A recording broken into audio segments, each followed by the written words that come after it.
मैया हाँ न चरई हों गाय। श्री कृष्ण माँ यशोदा से कहते हैं कि हे माँ, अब मैं अपनी गायों को वन में चराने के लिए नहीं जाऊंगा। सिगरे ग्वाल घिरावत मोसो मेरे पाँव पिराए। सभी ग्वाले मुझसे गायों को एक स्थान पर एकत्रित कराते हैं, इकट्ठा कराते हैं।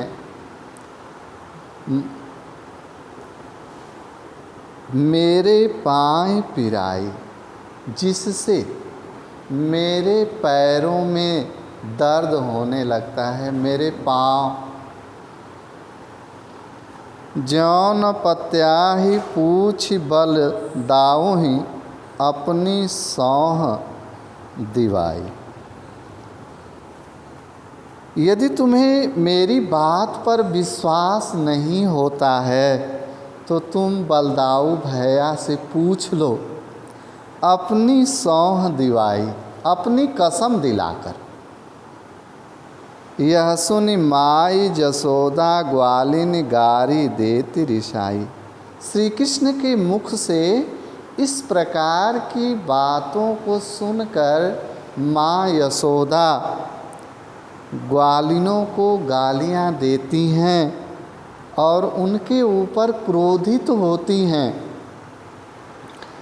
मैं पठवती अपने लड़का को आवे मन बहराई। माँ यशोदा कहती हैं कि मैं अपने पुत्र श्री कृष्ण को इसलिए वन में गायों के साथ भेजती हूँ कि वह गायों के बीच में ग्वालों के साथ अपने मन को बहला करके आएगा, आनंदित करके आएगा। सूर श्याम मेरो अति बालक मारत ताही रिगाई। सूरदास जी कहते हैं कि माँ यशोदा कहती हैं कि मेरा श्री कृष्ण अत्यंत कोमल शरीर वाला है और ये ग्वाले मेरे बालक श्री कृष्ण को दौड़ा दौड़ा करके इधर उधर घुमा करके मार डालेंगे।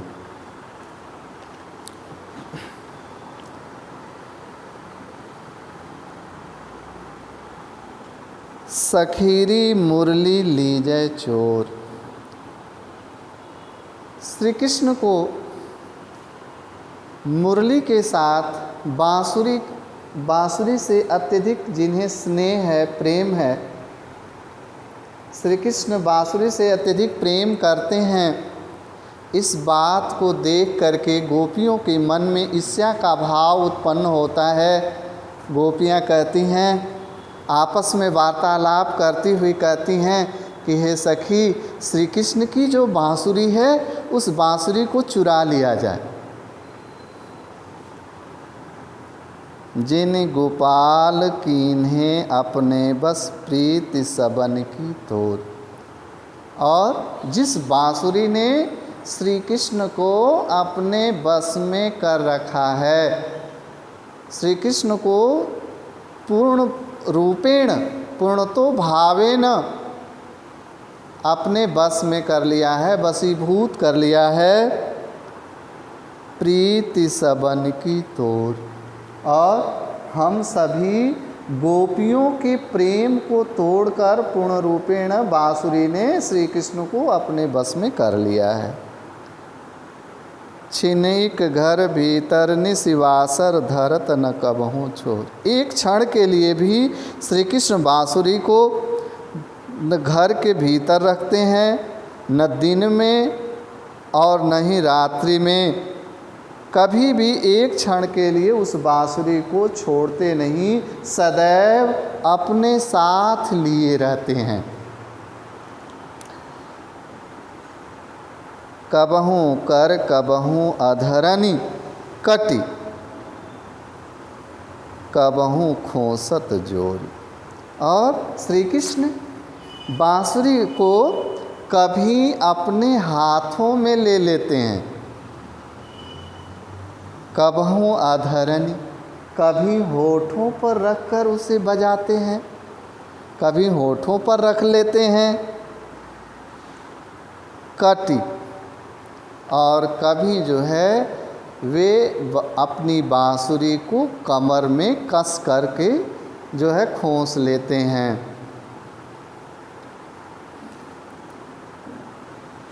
ना जानो कछु मेली मोहिनी, राखे अंग अंग भोर। जो है लगता है कि श्री बांसुरी ने श्री कृष्ण के ऊपर एक प्रकार का जादू सा कर दिया है, जिस बांसुरी ने श्री कृष्ण के सभी अंगों को अपने वश में कर लिया है। श्री कृष्ण के सभी अंगों के ऊपर बांसुरी ने अपना नियंत्रण कर लिया है।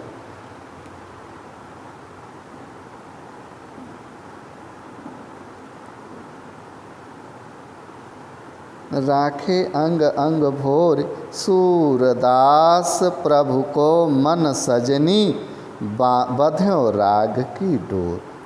सूरदास जी कहते हैं कि गोपियाँ कहती हैं कि भगवान श्री कृष्ण के मन को बांसुरी ने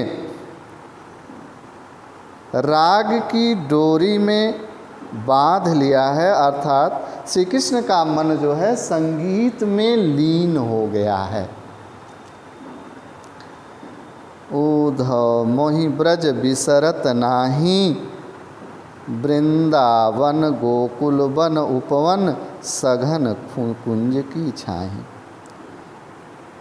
श्री कृष्ण उद्धव जी से कहते हैं कि हे उद्धव, मुझे ब्रज की याद कभी भूलती नहीं, कभी बिसरती नहीं। हर प्रकार से मुझे ब्रज की याद हमेशा आती रहती है। वृंदावन गोकुल वन उपवन, सघन कुंज की छाएं। वृंदावन, गोकुल वन और वहाँ के बगीचे और घनी कुंजों की छाया। कुंज जिसकी छाया जो है अत्यंत सघन होती है और शीतल होती है, तो घनी कुंजों की छाया जिसकी याद मुझे कभी भूलती नहीं। प्रात समय माता जसुमती अरु नंद देख सुख पावत। प्रातःकाल माँ यशोदा और नंद मुझे देखकर अत्यंत सुख प्राप्त करते थे, अत्यंत आनंदित होते हैं।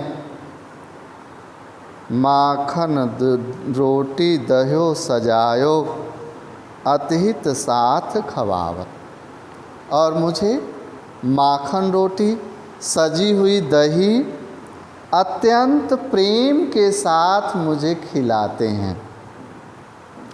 गोपी ग्वाल बाल संग खेलत, सब दिन हंसत सिरार। श्री कृष्ण उद्धव जी से कहते हैं कि हे उद्धव, गोपियों ग्वाल बालों के समूह के साथ खेलते हुए मेरा पूरा दिन हंसते हुए व्यतीत होता था। सूरदास धन धन ब्रजवासी, जिनसो हित जदुता।